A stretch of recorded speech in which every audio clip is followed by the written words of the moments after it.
Joshua Hodges is with us today. Dr. Hodges is did his PhD at La Trobe with John Morgan, if I remember. No, got that one wrong. Okay, anyway, he did his doctorate anyway on fire ecology, and he can correct me when I get everything wrong. He is now lives out in Natimuk near Mount Arapiles, and has a keen interest in the Wimmera grasslands out there, as well as heading up one of the CFA brigades there, and being a keen malleefowl monitorer, of course. So I am going to hand over to Joshua. I think probably you can feel free to butt in and ask questions or put them in the chat. No one ever does, but give it a go. And not that people put it in the chat, they don't butt in, but feel free to butt in anyway. And we'll have question and answer during and at the end of as we see fit. And hopefully it's going to be a fabulous talk. I'm very much looking forward to this. So Joshua, over to you. Thanks, Adrian. I'll just hopefully is maybe optimistic, but we'll see how we go. You guys can see my screen, everyone, and everyone can see the big slides. Perfect, thank you.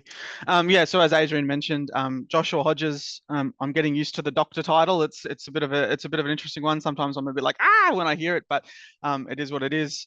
Yes, I did my PhD. I didn't do my PhD with John, but I did do my PhD with one of John's PhD students, Jodie Price at Charles Sturt University.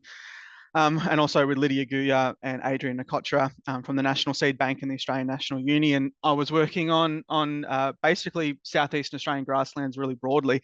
I wasn't particularly focused in on any particular region, but because of where I grew up on the Goulburn Valley, and but where I was based between Albury and Canberra, I sort of necessarily focused on the Northern Plains grasslands or the Murray Valley Plains grasslands and the grasslands of the Southern Highlands. And what's kind of interesting about tonight's talk is that, I was doing a PhD on grasslands of Southeastern Australia, and I didn't really know that much about the Wimmera grasslands. And it's sort of a bit of a call out to me as a bit of a slap on the wrist to say, even you didn't know anything about them. So, you need to call yourself out. And moved out to the Wimmera in 2023. So as Adrian mentioned, I'm the CFA Vegetation Management Officer for this part of the world. So I look after the CFA roadside burning program, which some of you probably have familiarity with the VMOs on the VVP.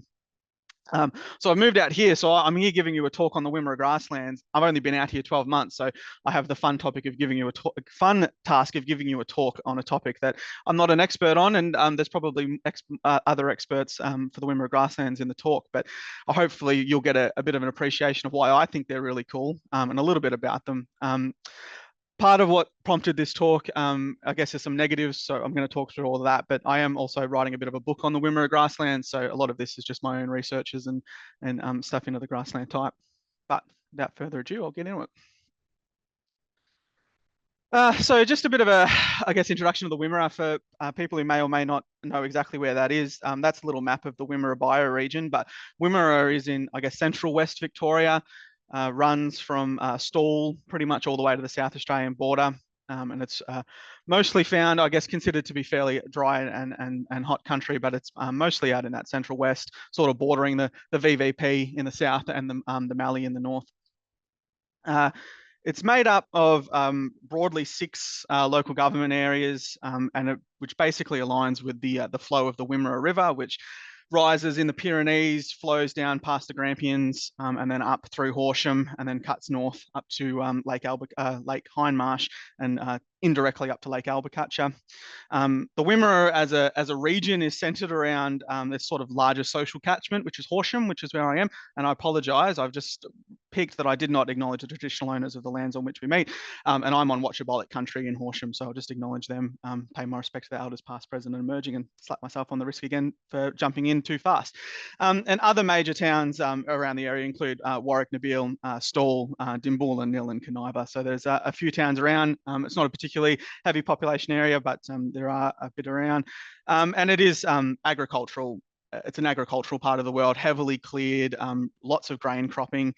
And it is one of the foremost grain cropping areas in the state, if not the country. From a biodiversity point of view, the Wimmera is extremely biodiverse, and I have heard unconfirmed that about 20% of the state's flora is found in the Wimmera. I won't say that that's totally true, but that's what I've been told. And from a conservation point of view, and talking with conservationists, is really, I guess, the conservation focus here in the Wimmera often centres around three things: the little desert and the big desert, the Grampians, and often on this beautiful bird on the left, which is the red-tailed black cockatoo, and the dry stringy bark woodlands to the southwest, which obviously make up a big part of its habitat. And a lot of that is driven by tourism. So second to agriculture, the biggest industry out here is tourism, and Little Desert National Park, Grampians, and the red-tailed black cocky actually in the Wimmera Southern Mallee Economics Report make a fair amount of money for the region, which is probably why conservation efforts and I guess focus both within and outside of the Wimmera is probably focused on these kind of things. But most of the Wimmera pre-European invasion wasn't Little Desert, Big Desert, the Grampians, and the dry stringy bark woodlands predominantly found on sandy soils. It was actually covered in a diverse mosaic of bull oak woodlands, grassy woodlands, and natural grasslands. And these were found on the really rich clay soil types, which are predominant in the Wimmera. From a grasslands point of view, they can be divided really broadly into two types: the natural grasslands and the derived grasslands, which have occurred probably more recently. So as mentioned, the Wimmera is a heavily cleared landscape, and these grasslands, as I said, are found predominantly on the really fertile clay soils. It's not that dissimilar to a story you probably hear on the VVP and in all grassland regions. They're predominantly found on fertile clay soils, and they've largely been cleared for agriculture. So really, really large portions, really more than 99% of them have been cleared for cropping and agriculture, and less than approximately 0.6% remaining. I'm going to talk about where that number comes from a little bit later, but that's about what's expected of left of the grasslands.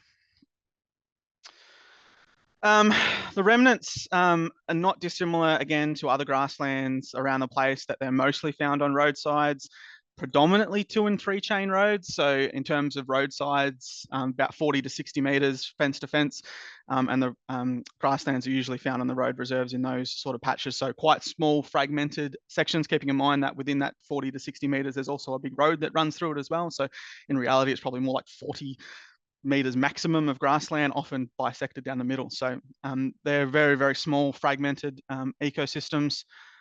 There are some that are found on big 5 chain roads, which is a feature in the Wimmera that's a little bit different to the VVP, which, as far as I'm aware, doesn't have any 5 chain roads, but there are some really big 5 chain roads that run east to west. We'll talk a little bit about them a little bit later, but there's some really significant grassland remnants that still exist. Some of them are found on disused grain lines. So as mentioned, the Wimmera is a premier crop growing part of the world. And bisecting the Wimmera is all these old disused grain lines, which once upon a time would have been used to cart wheat around different places, largely abandoned now.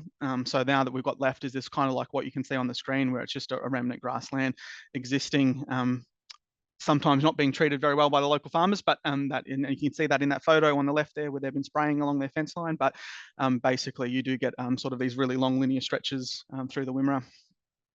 That's actually Natimuk, where that photo has been taken, and that's the beautiful Mount Arapiles in the background. Very, very, very, and I apologize for the photos. Some of these are iPhone photos, so just apologize for the quality of some of these. But there are a very, very small amount of natural grasslands in the Wimmera found on public reserves. In the photo, that's Brentarian State Forest, just south of Rapanium. And I want to celebrate this site because it's actually being managed by the traditional owners. So what you're seeing there is a cultural burn being done by the traditional owner group, and they're having some really, really great results of restoring that site. It was quite weedy previously, and they're now getting some really good native grasses and stuff coming up. So I just want to celebrate that a little bit. And there is also some on private land, not a huge amount, but some on private land, which is protected by conservation covenants and things like that.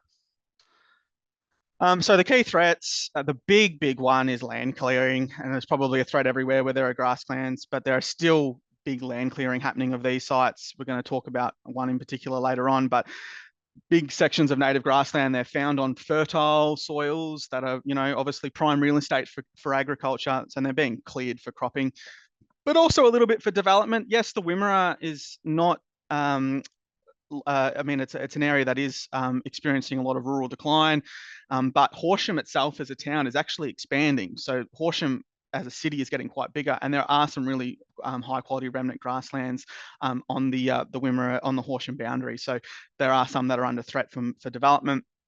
Ploughing and soil disturbance for fire breaks. This is a bit of a mixed bag. Some farmers do plough a strip along the fence line. Now that is a bit of a mixed one. It's not particularly great, but it does allow me to have a fire break for when I burn them, and lack of burning is an issue for them. So mixed bag, but predominantly what I'm starting to notice driving around the Wimmera is entire grasslands ploughed as fire breaks. So the entire grassland reserve has been ploughed up.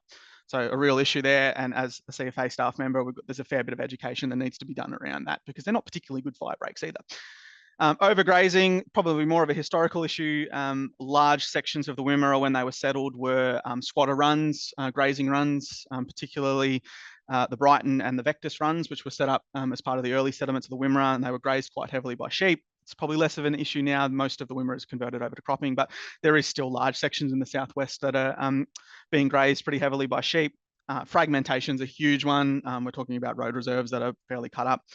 Biomass accumulation is an issue, just like it is in every grassland type, largely because of a loss of fire in the landscape. We'll talk a bit about the role that fires played in their development, but certainly fire suppression and fire absence is causing an issue in these sites. I will just note though, I know this group's predominantly familiar with the VVP grasslands, and I just want to note that biomass accumulation seems to happen a lot slower in the Wimmera than it does in the volcanic plains. So sometimes you might, in the VVP, that burning probably needs to be done more frequently to prevent big biodiversity declines. Maybe not quite so the case in the Wimmera. That's just a hypothesis on my part.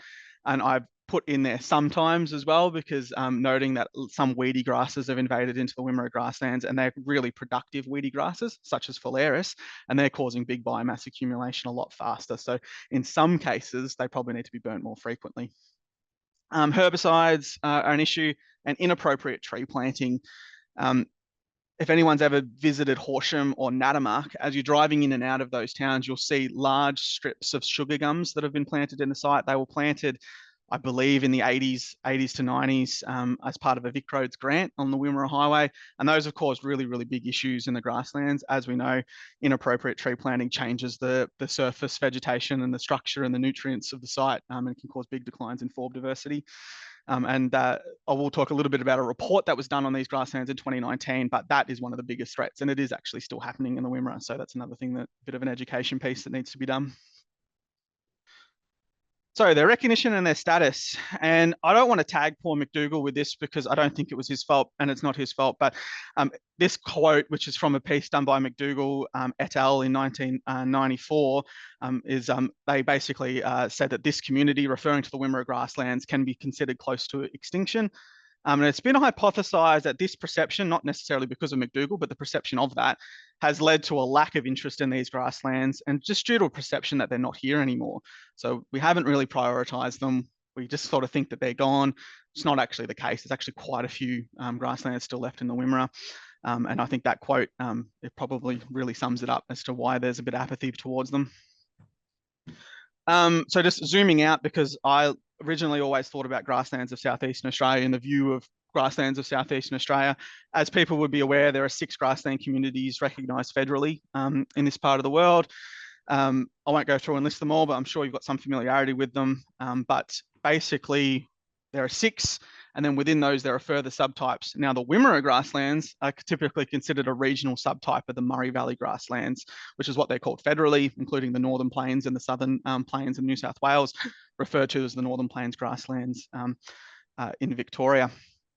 So we're talking about 6 grassland communities, and even within, so they're a subtype of a subtype, basically, which is probably why they don't get a huge amount of recognition federally.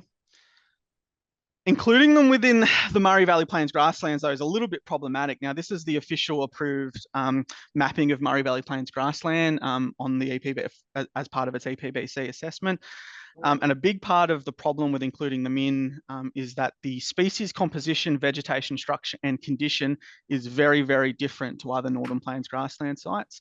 People who have familiarity with NPG grasslands will probably know that they have a really large annual forb component and a really large Chenopodiaceae shrub component. It's not present in the Wimmera grasslands. So although Murray Valley Plains grassland is protected federally under the EPBC Act, when you actually look at them objectively, very few sites in the Wimmera meet the minimum condition thresholds or benchmarks under that Act to be protected. So not only are not really appropriate vegetationally to be included in that list, it also affords them a lack of protection under the EPBC. It also just doesn't cover the entire range of grasslands in the Wimmera. So we'll talk a little bit about the Lalat and the Kalkee Plains, which are the predominant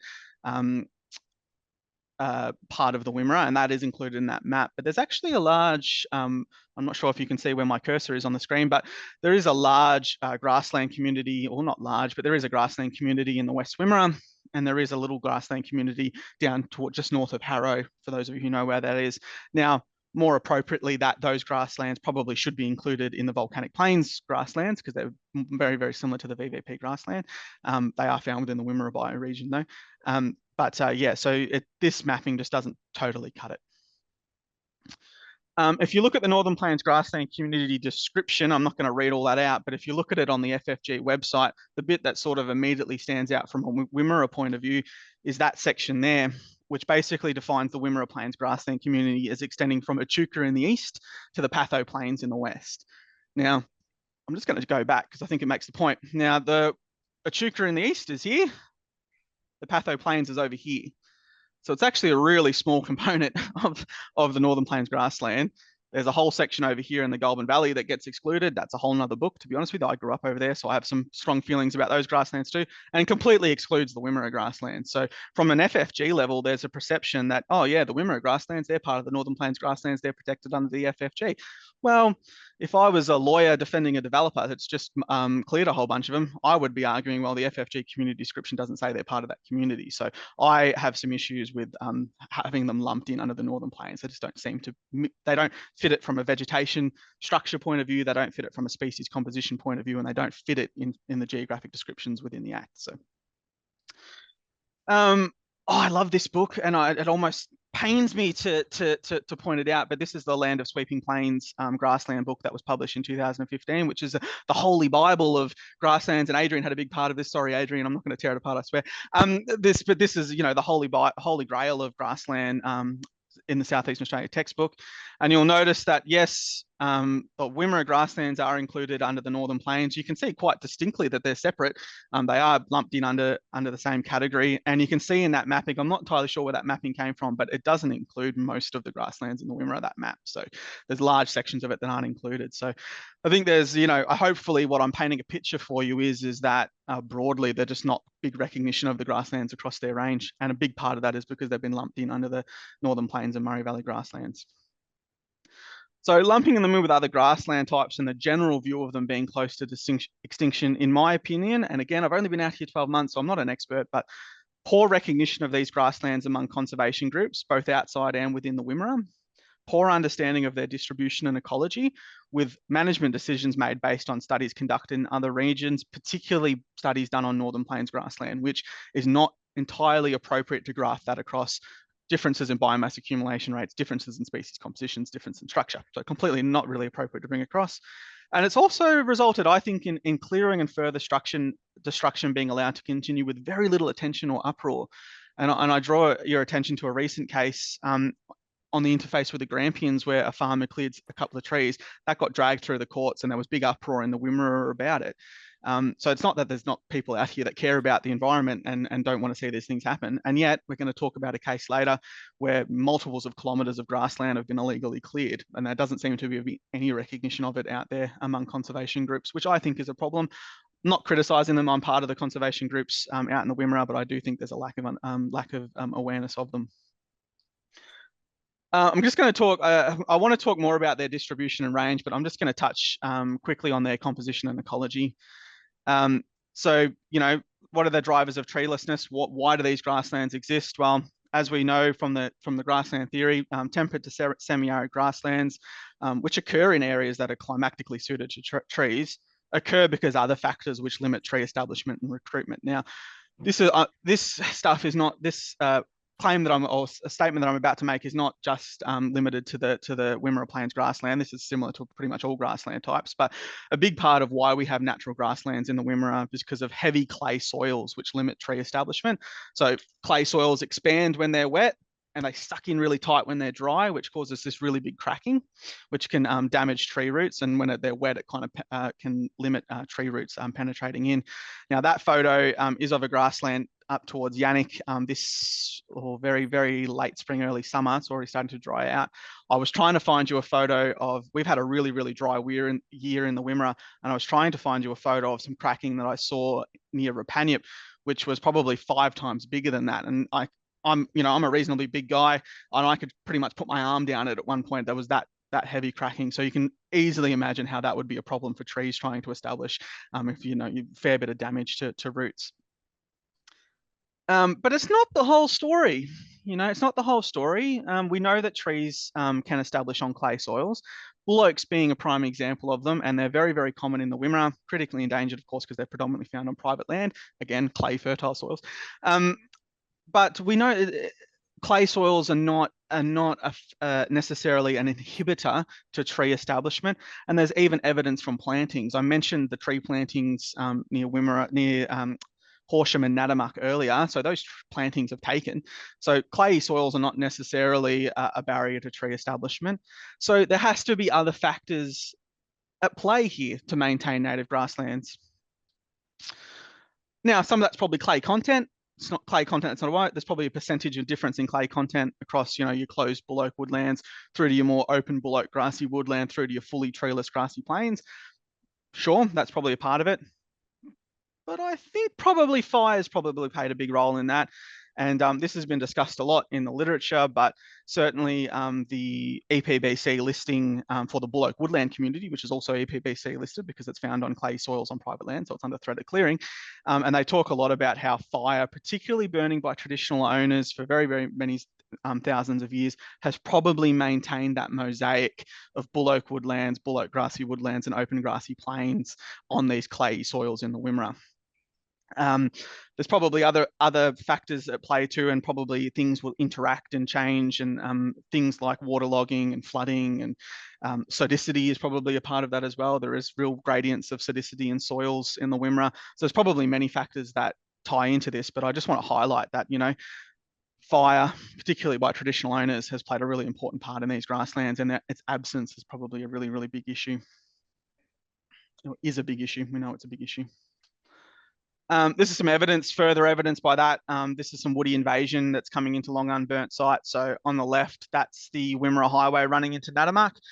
So that under EVC modelling and mapping and early survey records of Natimuk is clearly described as being an open plains grassland.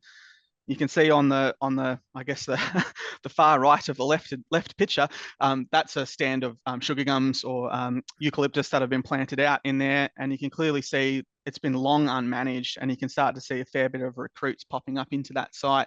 Now, again, hypotheses. I've only been out here 12 months, but I reckon probably a lack of fire and disturbance is probably the issue there, and I think that's evidenced by the fact that when you look over on the right-hand picture, that's a photo, obviously, of a burn that we've just done. But even then, you can't actually see any elevated fuel layer or any eucalyptus recruits. The brigade burns that pretty much every 3 to 5 years. They'll burn that road. That's the Remlaw Road running into Horsham. That's Horsham, you can see in the background, another grassland threatened by development. And you can see that there's no recruitment of the sugar gums going on, or no recruits surviving. So probably if you're burning it every 3 to 5 years, you're probably not giving a chance for any recruitment that does, any germination that does occur to establish. So I reckon fire is definitely playing a role in keeping these things fairly open and treeless. Again, hypotheses, thoughts. I'm happy to take dissenting views on that one if anyone has any. In terms of their vegetation structure, it's not dissimilar to what you probably know about grasslands. In fact, that photo on the far right is actually a drawing done by Reuben Patton.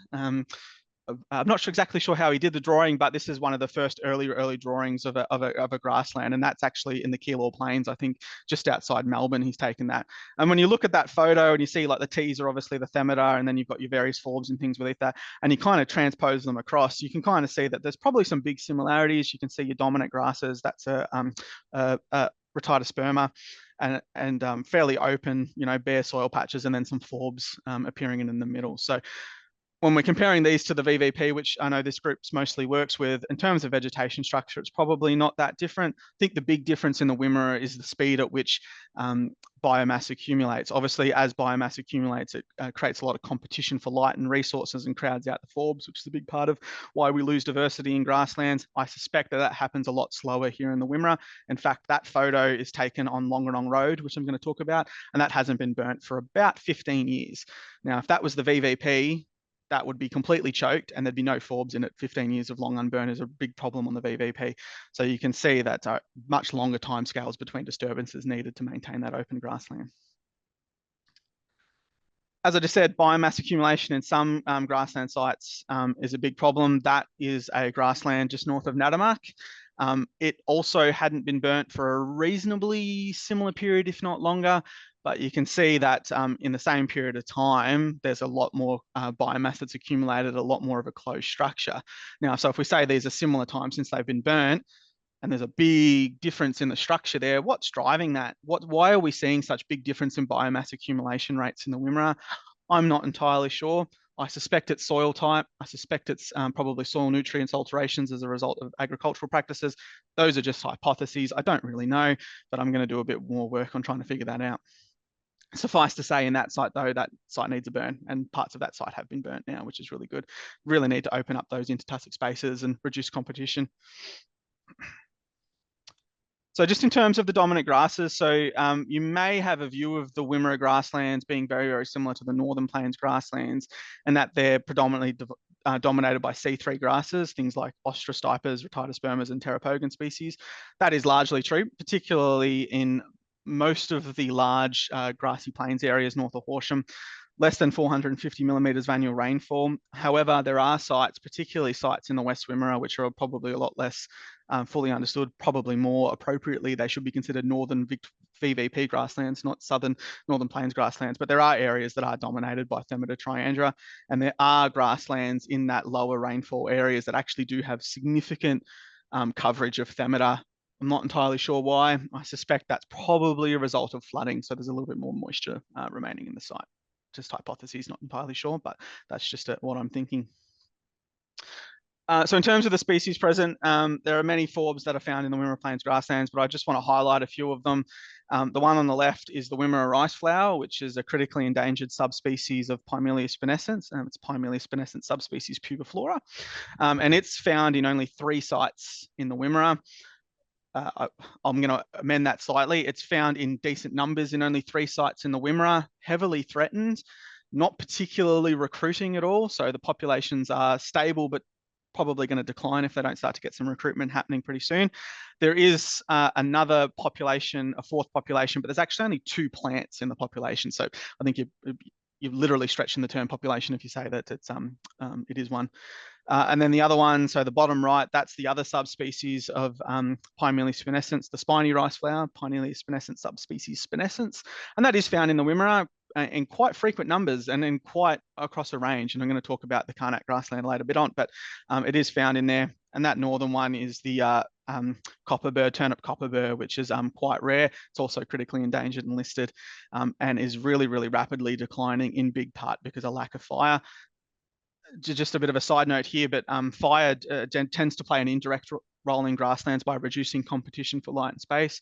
The turnip copperbur is one of the few species which we actually think there's a more direct role of fire in actually breaking seed dormancy and stuff. So the fact that it's declining can be very easily linked to fire.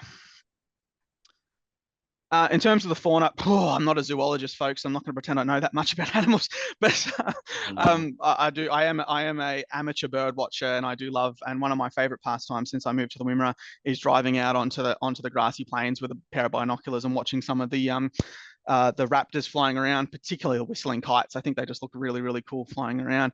Wedge-tailed eagles are really quite common as well. The one on the bottom left there, that's Nankeen kestrels. If you drive around the Wimmera and you're looking around, have a look at fence posts as you're driving around. You'll spot them on there all the time, and they're a super cool bird and really, really interesting. When we burn grassland sites, not just in the Wimmera but all over the place, we often see them flying around, not just Nankeen kestrels, but all raptors flying around, picking off little animals as they run out. I noticed Dan Nugent gave a talk to the group a little while ago. Plains Wanderer is also thought to be found out here.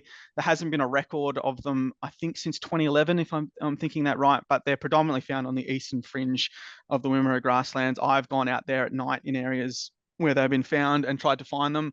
Again, I'm not a zoologist, I'm not really good at that, but I haven't been able to spot them yet. They may be found elsewhere in the Wimmera as well. And the top right there, that's the golden sun moth, which is found in the Wimmera. And interestingly, there is a grassland reserve in Nil where there are two different species of sun moths. So there's the golden sun moth and the pale sun moth found together in the same site. So really interesting little grassland critter.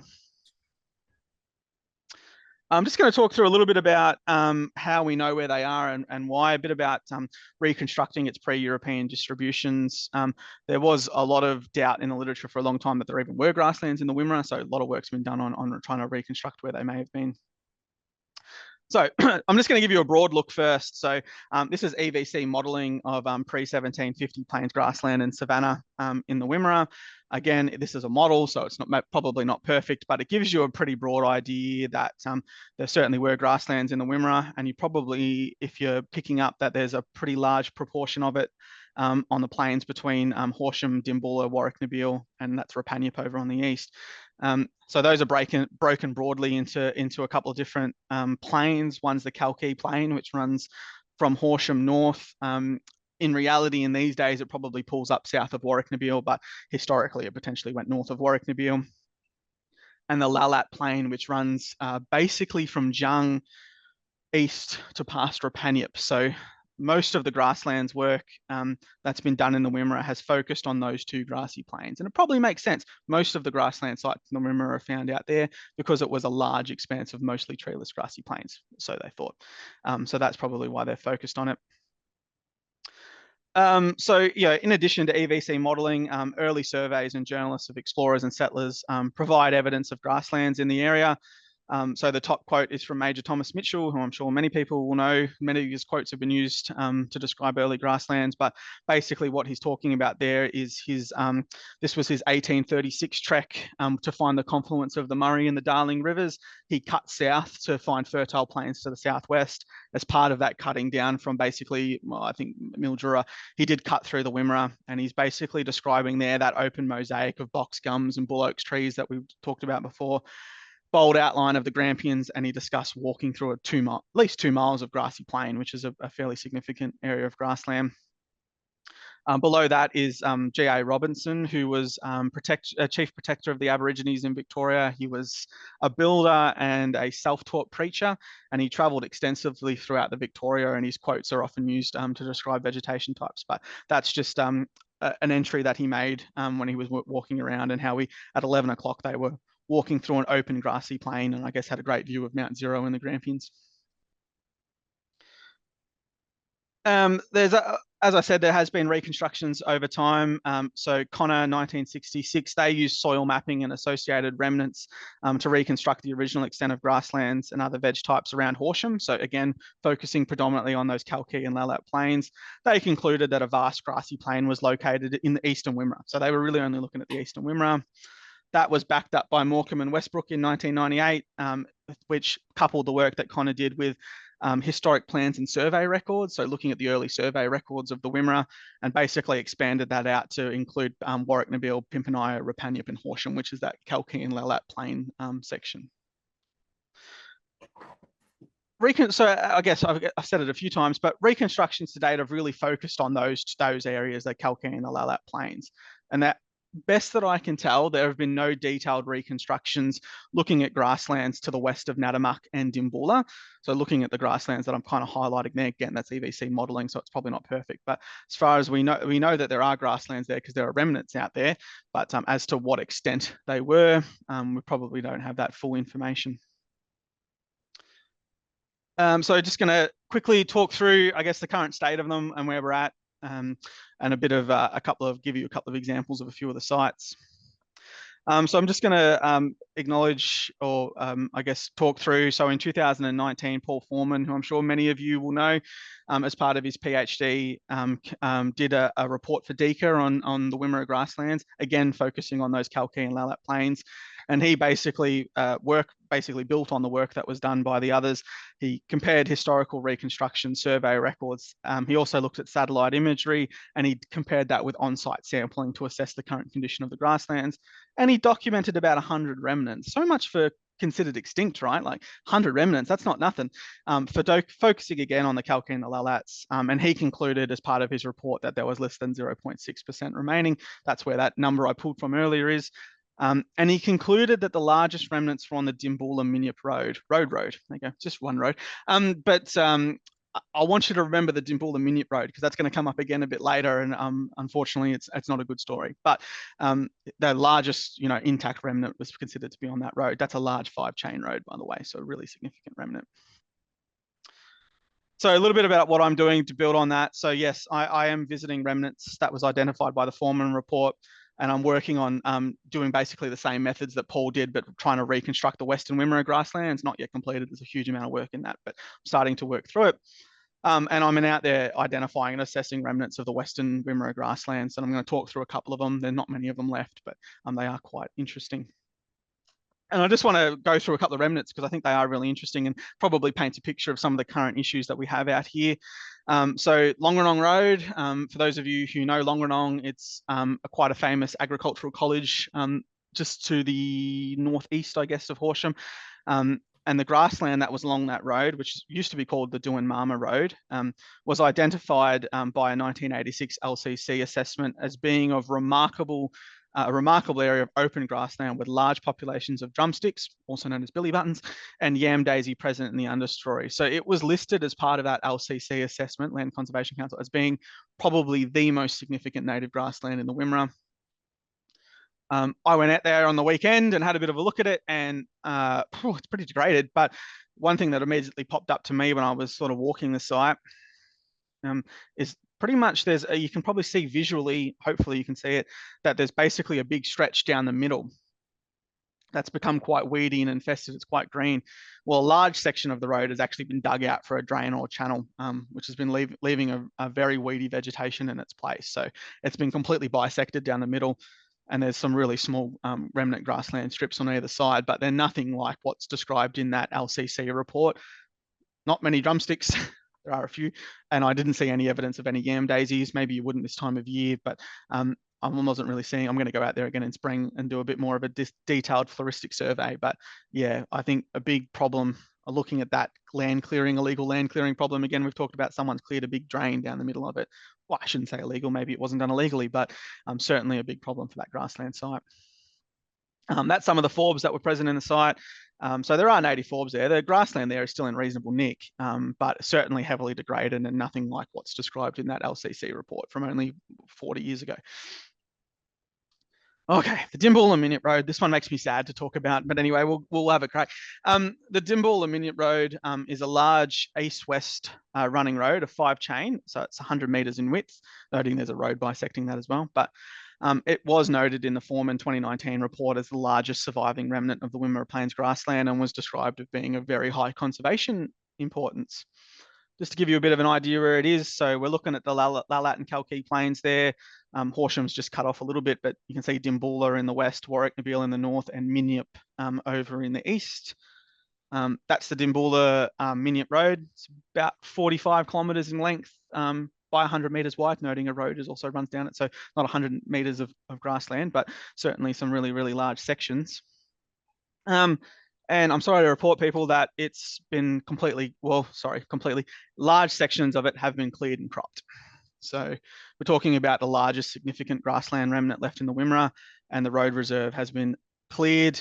I'm unsure whether it was done with a permit yet. We're still trying to hunt that down, but certainly from the fence to the road has been cleared and cropped in a very, very large section of it. So yeah, that grassland is well, gone really. And you can see the fence there in that left-hand photo all the way up to the road. And again, on that right-hand photo, I'm basically standing on the road verge, and you can see the road fence in the background. It makes me a little bit sad to think about it because, was only 5 years ago that it was being talked about as being the most significant remnant, and I'm just not sure why it wasn't protected or why it hasn't been adequately protected. But anyway, that is what it is.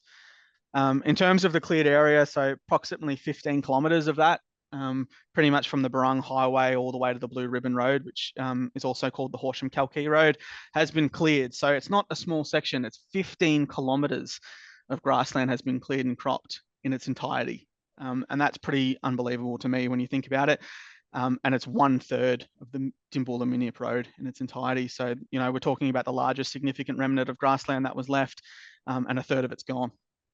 Yeah, really disappointing. But anyway, we're going to do some work to hopefully hold some people to account and maybe hopefully get it protected going forward.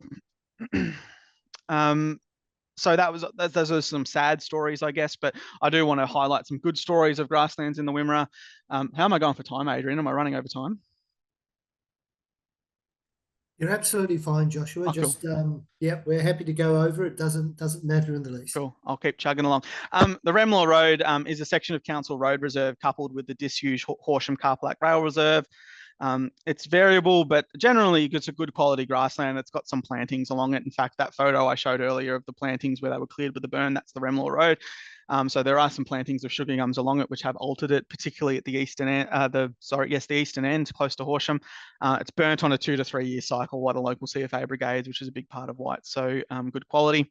And there's a particularly high quality section at the vector siding, and that's what it looks like. It's quite a nice grassland, reasonably good diversity, plenty of drumsticks. Unlike the Longerenong Road, there seems to be plenty of drumsticks in that one, which is awesome. I'm a big fan of billy buttons. I think they're beautiful. You can probably see that there's some wild oats and issues with weeds in there, but generally speaking, it's probably one of the highest quality remnants that I've found so far. So it's beautiful, and it's a really nice grassland. Lake Road Natimuk. So Lake Road Natimuk or Lake Road Dutchin is a grassland site north of Natimuk. It's the largest population remaining of the Wimmera rice flower, which is concentrated at the southeastern end of the road. I go out there pretty frequently, almost every second day I go out there and have a look at it because I live quite close to it. And there are sections of the road that were becoming quite choked out with thatch. That photo I showed earlier of the quadrat and it was looking a bit choked out, that was of the Lake Road. And it was being quite heavily invaded by horehound and wild clary, particularly at the northwestern end, where there was a really, really heavy invasion of horehound. And really positively, we've seen the start of a small cool burning trials being done, not near the Wimmera rice flower. I hasten to add, we're not burning any Wimmera rice flowers at this stage, just because Natimuk is the largest surviving population, so we don't want to impact it too much. But particularly in the areas where the horehounds present, we're basically aiming to start burning small sections each year, targeting areas which are getting a bit choked out with weeds. And we're hoping to build some land care partnerships to further manage weeds in the site. That's a view of the site. That's at the northeastern end, so not the Wimmera rice flowers found predominantly at the other end, but that's a view of the grassland. It's pretty good nick, albeit a little bit probably thatchy. That's some photos of the cool burning that's been done. We've had 3 bites of the cherry out there now. That one on the left was, very low intensity looking at it, but probably the highest intensity burn we did out there. We did that in June, noting that it was so dry. It was really a March burn. Really, the vegetation was that dry. And we just lit up a little bit of a section and just sort of trickled it around with a Rayco. And we've just burnt through. But that section was the really, really heavily infested horehound section. So we were pretty comfortable to get that a little bit hotter. And the photo on the right is some sections that we're doing just to reduce thatch. So that was done mid-August when there was quite a bit more moisture in the site. Just a match into it and just let it trickle, find its way along. So we didn't do any lighting other than that. Just let it find its way through the dry thatch at really, really low intensity.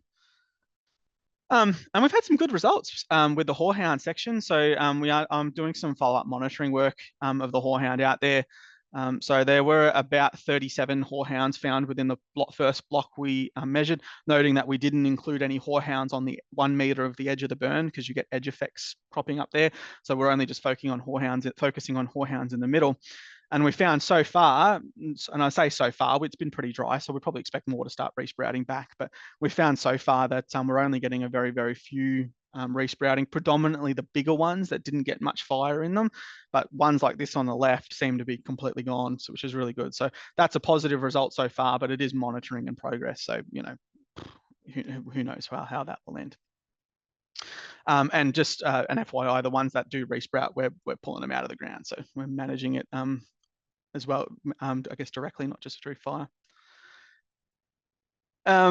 I just want to talk about the Lalat Plains, which we talked about a bit, but there is a really concentrated number of roads with really high quality native grassland on the Lalat Plains, which pretty much sits at the border of Northern Grampians and Yarri-Ambiac Shire.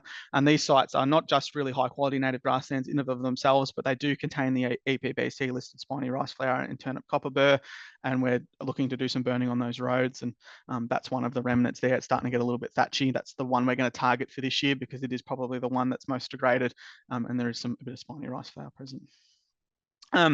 Sorry, I'll whip through those last few, but westernmost grassland remnant found so far. So the Karnak grassland is a big part of the evidence that there is grasslands in West Wimmera. Karnak is far west of Horsham, far west. It's a fair way west of Horsham. It's out towards, it's south of Garoke, for those of you who know where Garoke might be. And it really is evidence that there actually is pretty good grasslands in the West Wimmera, albeit, you know, reconstructions are focused on the east. And it does have the spiny rice flower in it, so it's the westernmost population of the spiny rice flower. And it's reasonable quality, but it is under threat from road grading, you know, Phalaris invasion and herbicides, and a bit of an uncooperative landholder next door. But you can see that there's a very, very small grassland remaining. Like you can see where that's been recently graded. There's not much of a grassland remaining. It's probably, maybe 2 meters wide, with some rather rare plants sitting in there. Joel Wimmera Downs Road, it's a really large section of grassland in a mosaic of red gum woodland. This is a bit of a success story for CFA, so I like to raise it, but the grassland's burnt biannually by the local CFA brigade. They do a burn every year, but they do one side of the road one year, one side of the road the next. So they have a bit of a biannual spread. And there's some really, really good diversity of forbs in the site. That's a blue devil on the left there. You'll notice that burn, that's from the photo of the burn they did last year. There's actually some really good mosaic in that burn. So you can see quite a lot hasn't actually been affected by the burn. And I think that's because they burn it so frequently that the biomass doesn't have enough time to reaccumulate. So rather than cooking the lot in one go, they burn it more frequently, which allows them to have lower intensity burns because there's not as much thatch build up. And I just want to raise the Neil Harrow Road. So structurally, it's really different to other Wimmera grasslands and really closely resembles VVP grasslands, except for bullocks present. And it's probably more accurately included as a northwestern VVP grassland than a southwestern Murray Valley Plains grassland. And perhaps really excitingly, the Barangi Gadgin Land Council, the local traditional owners, plan to burn this roadside in the coming year to years once we can get it approved. But that's what it looks like, and it's probably, you know, for those of you who are, you know, keen on the VVP grasslands, you probably quite recognise that Demeter sort of kangaroo grass structure, and that's a green mulla on the left, which is quite a common VVP forb. All right, so the future, what is to be done? So we need to urgently work to halt land clearing. That's the big problem. There's large sections still being cleared, both in its entirety for cropping and also as part of firebreak maintenance. We need to halt that. I accept we need to do a lot of community engagement with farmers, but I also think we need to do some more enforcement activities because I think they can get away with it, so they're getting away with it, so they keep doing it. Need to strengthen local protection of all the Wimmera grasslands through probably through the local planning schemes through the creation of VPOs. As people know, large sections of the VVP grasslands are protected through VPOs, which provide an extra, for those lower quality remnants that probably don't meet FFG and EPBC benchmarks, it provides them with a higher level of protection. And I do think that there needs to be a separate listing of the Wimmera grasslands in the FFG because the Northern Plains listing doesn't meet it. Raise awareness and engage with the community on grassy issues. The book that I'm writing is part of that, and I'm hoping to write some articles for local newspapers and attend conferences and hopefully give talks like this and hopefully raise the issue a bit more. We're doing ecological burning programs coupled with weed management and restoration. Burning is not going to be the only solution. We need to get out there and we need to plant and we need to direct seed as well and actively restore them.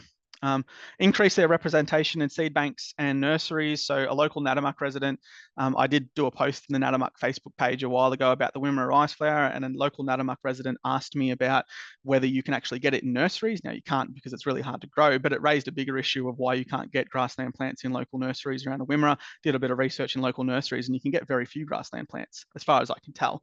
I may be wrong there. So they probably need to increase that to encourage restoration. There is a Wimmera seed bank, but a big part of this is that these populations and their genetic diversity is becoming quickly extinct. They probably need to be seed banked, so we can restore them later, hopefully. And promote research and monitoring of these grasslands, I think, is really important. So other areas that I'm looking at, ecology and hypotheses and identifying research priority areas. I'm doing a literature review for the Wimmera Plains grassland to see what research has been done specifically on those grassland sites.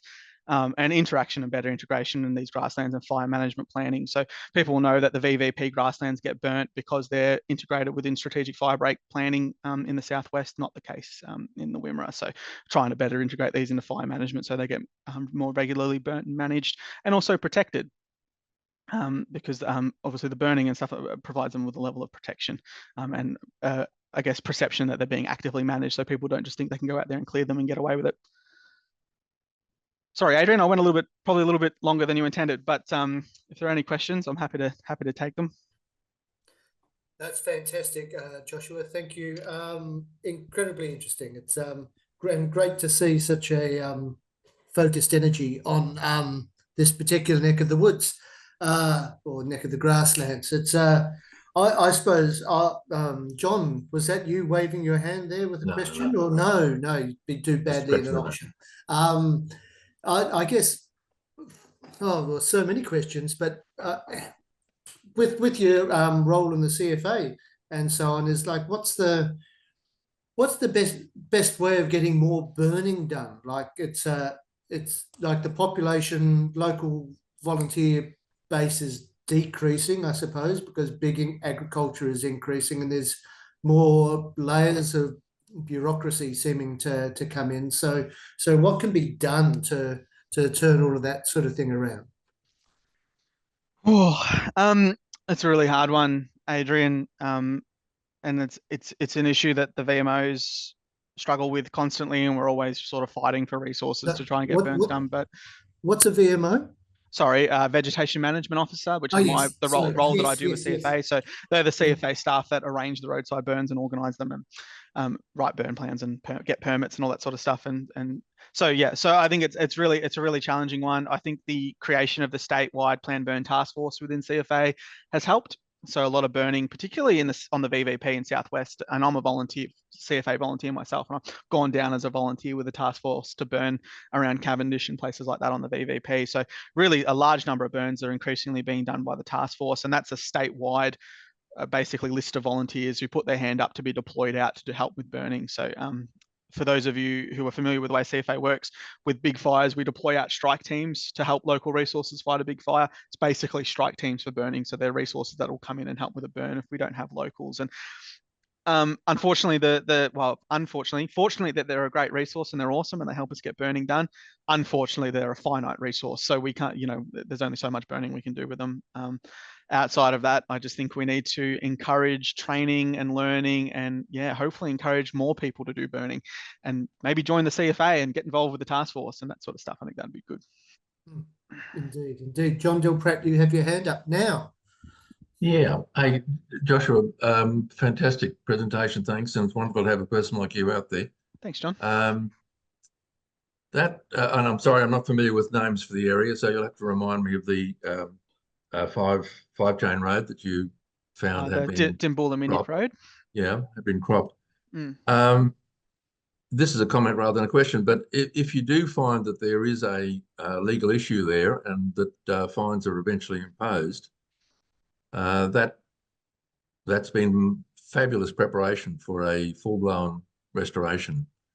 Now you've already mentioned the possibility of restoration, but I mean, obviously there'd need to be a seed production effort, and but that road looks absolutely ideal for a massive progressive restoration. Now I understand that doesn't replace anything completely, but it makes it's a huge step towards the way, and secures land for a long, for a long future. So, Mm. and you may find that there was something legal about what happened that it may continue. But if you find that there is a resource becomes available because of that cropping, then any penalty should recognise the costs of restoration. No, I totally agree, John. And I've thought about it a fair bit. And, it's such a long, like, we're talking about 14 kilometers of road. It's a huge and a 100-meter wide road reserve. But, scalping and scraping has been used really successfully to restore grasslands around the patch. And, again, we don't know whether this was done legally or illegally. I suspect maybe illegally, but I can't prove that. So, but like if this was done illegally, I'd like to think that part of that will be, scraping it, scalping it, and resowing, and actually trying to restore it back to original state. Noting that will be nearly impossible, but hopefully over time we can. And I'm really banging on the issue that the Dimboola Minyip Road is such a significant remnant.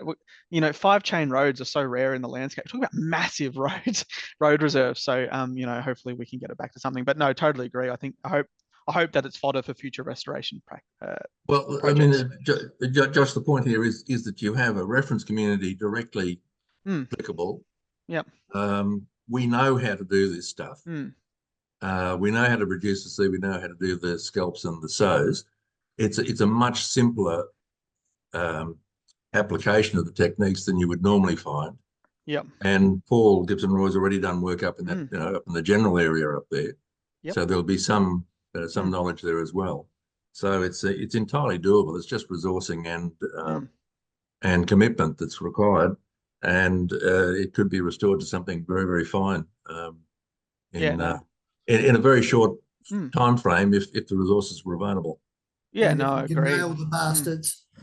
Yeah, no, I agree. And I think, it's just we know how. It's just the resources and sourcing the seed. And interestingly, it's we've actually been like we've been we haven't trialed it yet, but we've been putting funding bids up through CFA to actually scalp phalaris and sell it back to something native as part of fire risk reduction. Obviously, phalaris burns super, super hot. It's a huge fire risk. So actually doing grassland restoration for fire management purposes is something that I'm really interested in. So I'm hoping that as part of that project, we'll identify that there's a need for that in the Wimmera, which will hopefully flow on to building that capacity, which will maybe one day flow on to being able to do it on the Dimboola Minyip Road. But yeah, all that stuff. And I think Yeston and Miranda are online. I think they've done quite a lot of work on grassland restoration around the Wimmera, and so they've probably got some plenty of thoughts on that as well. So yeah, we'll definitely tap in where we can find those resources.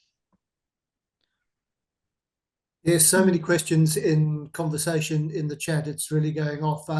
Stephanie Jones asks everyone, so you can put your 2 bobs worth in here, Joshua, about the connection between kangaroos and grasslands. She notes that kangaroos are disappearing as a result of the harvesting program. And have you noticed that impacting the local grasslands there? Yeah, it's a fine balance, and I'd be keen to hear what the collective thinks on that. But I worked a lot on the Southern Highlands grasslands as part of my PhD in Canberra, where it was the opposite problem, where grasslands were just grazing the absolute living hell out of grasslands, and it was causing some really big declines in habitat structure and habitat suitability and habitat availability. I do see the other side of that, where I think a loss of kangaroos probably in agricultural landscapes like the Kalkee and Lalap Plains and the Wimmera is probably causing issues. Though noting this year that it's been so dry that we're certainly seeing a lot of kangaroo grazing on roadsides just because it's the only fresh pick around. There's nothing in there is some, but there's very little in the forest for them. But I think horses for courses is probably somewhere around the intermediate disturbance hypothesis, somewhere in the middle needs to be had. But too much kangaroo grazing, I think, would also be an issue. On frequency of burning, Megan Roswell notes that frequency of burning increases with weed invasion. So if weeds were addressed as part of restoration, will they eventually be burnt less? And I'd just like to chuck in a rider on that, which is your CFA brigade that was burning one side of the road one year and the other side of the road the next year. Chances are that frequency, if like there's less biomass accumulation up there in the Wimmera, that could actually be burnt less often and still maintain a healthy structure of the grassland up there.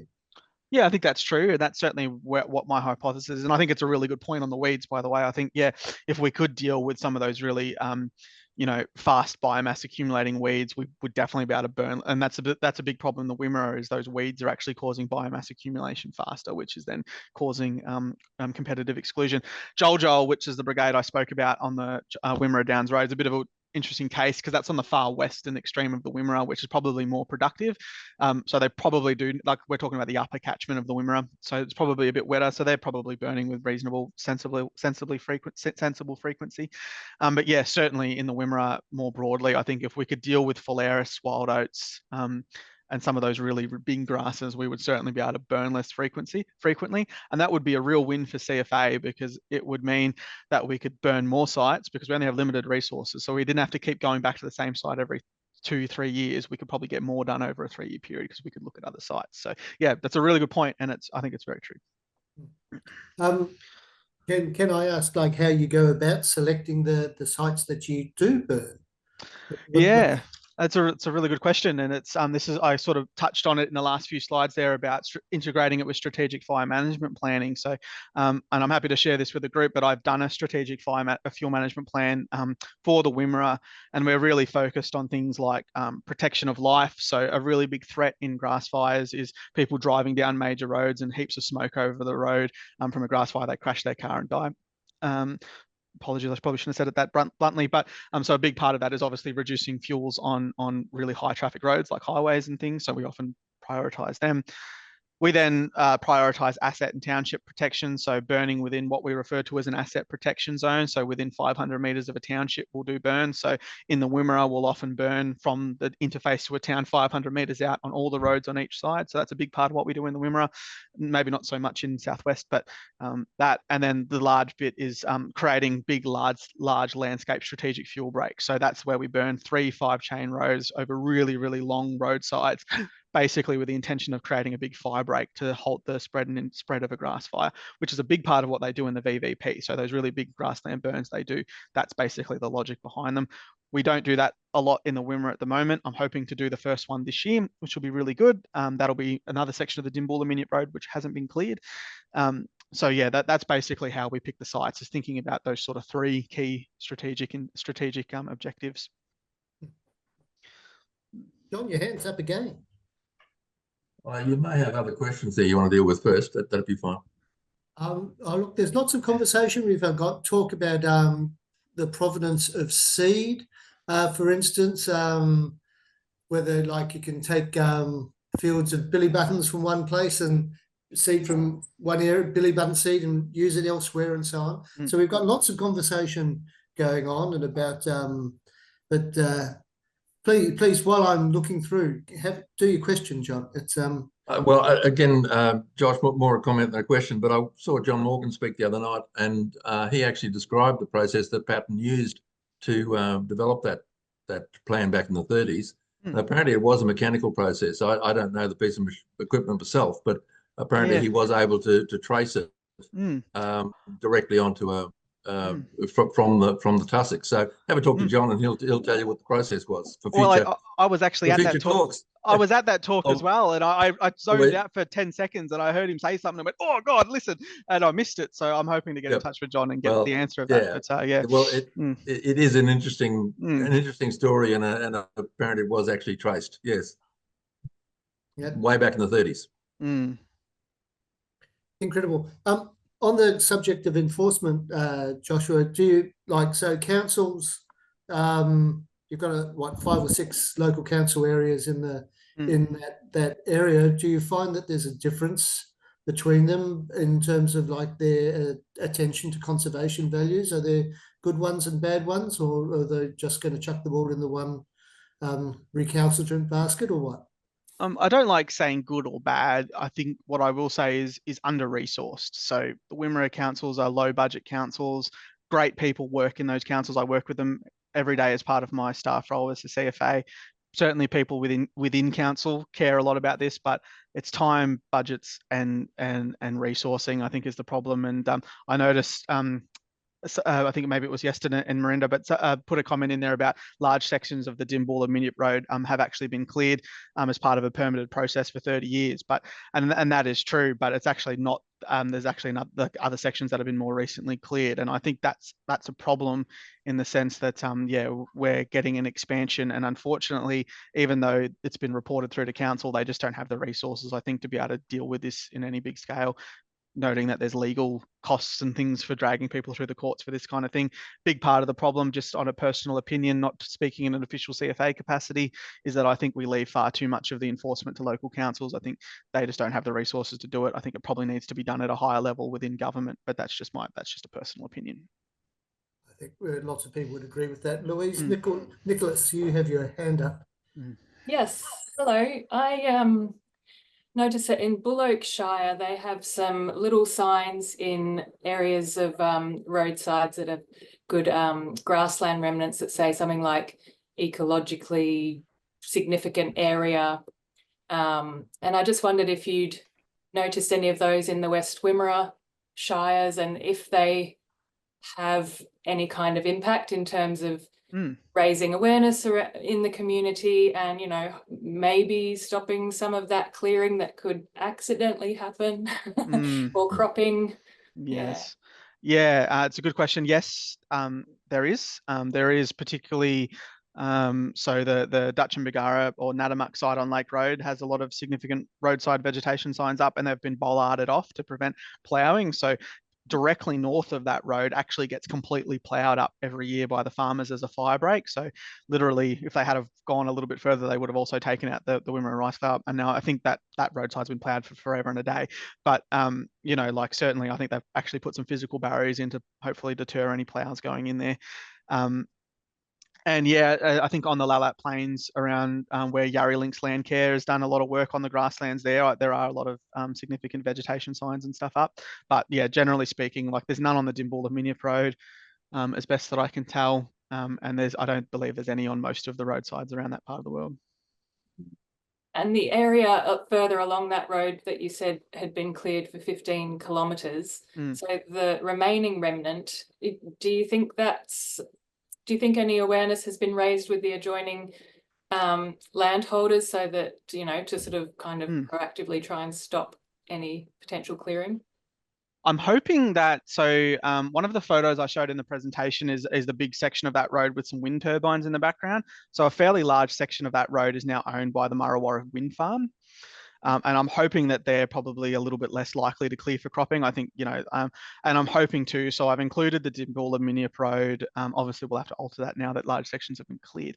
But I'm hoping that by introducing some fire and actually doing some active management on the site, it will reduce the perception. And this is just a personal opinion, and I'm happy to be challenged, but a big part of the problem in the Wimmera is the perception that these roadsides have been abandoned. So they're not being managed by councils because they don't have the money to slash them, mostly. So the farmers, I think, have got that perception, well, no one else is managing it, I need to manage it to protect my crops from fire, so I'm going to go out there and I'm going to plough it up. And I think that's a problem. So if we can create the perception that, no, this section of grassland is actually being actively managed by the local CFA, we're doing works in here, hopefully that will deter anyone from ploughing it. And that's a perception through some newspaper articles and stuff that I'm hoping to create across the whole Wimmera, that no, these aren't just abandoned parcels of land that you can go and plough. These are actually being actively monitored and managed. So I'm not too scared about a big middle section, because I think Murrawarra Wind Farm is probably not going to do it. But yeah, obviously there are other sections that are border farming and stuff, which is obviously at risk. I think there's probably lots of opportunity for the Grassy Plains Network and the VNPA to support you in all of this stuff, with letters to wind farms or to local councils or whatever. And we'll have to go through and discuss this at great length, of course, but it's not the best time. But do you find there's a difference between, like, large agricultural landowners and smaller landowners in their corporate responsibility, as it were? No, not official, not in any empirical or evidence-based way, but I think that larger, this is just a personal opinion. I'm gonna just put that straight up. This is just my personal opinion, but it seems to be larger, wealthier farmers seem to be a bit more likely to do it than the small farmers. Don't know why. Lots of reasons in that, but certainly the area of the Dimboola Miniop Road that's been cleared legally or illegally, I'm not entirely sure. That is a very large, wealthy landholder in that part of the world. And there's another section of grassland that's been ploughed, not the whole road, but they've ploughed about 10 metres worth of it off their fence line on another part of the Wimmera. That's also a very wealthy farmer landholder as well that owns very large tracts of the Wimmera. So I think that's just a personal observation, but I think, yeah, larger farming operations seem to be more likely to do it. I think because they've got the financial resources to potentially absorb a fine if they get one. So, you know, they probably make more money from the clearing and cropping than they do from the fines that they would get for doing it. So that's probably, yeah. But that's, again, that's just my own personal opinion. I don't have any hard evidence on that. Okay. Look, we're getting on to 7:45, so we should probably start to wind this up. Would anyone like to throw a last question or two at Joshua before we head off to our next part of the evening?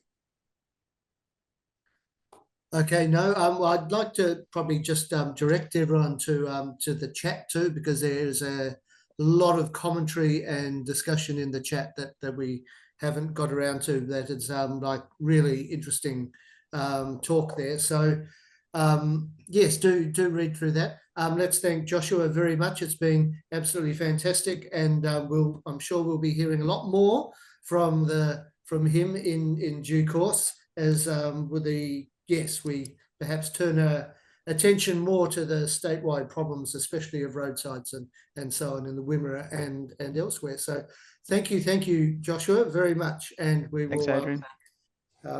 yes, there will be much more indeed.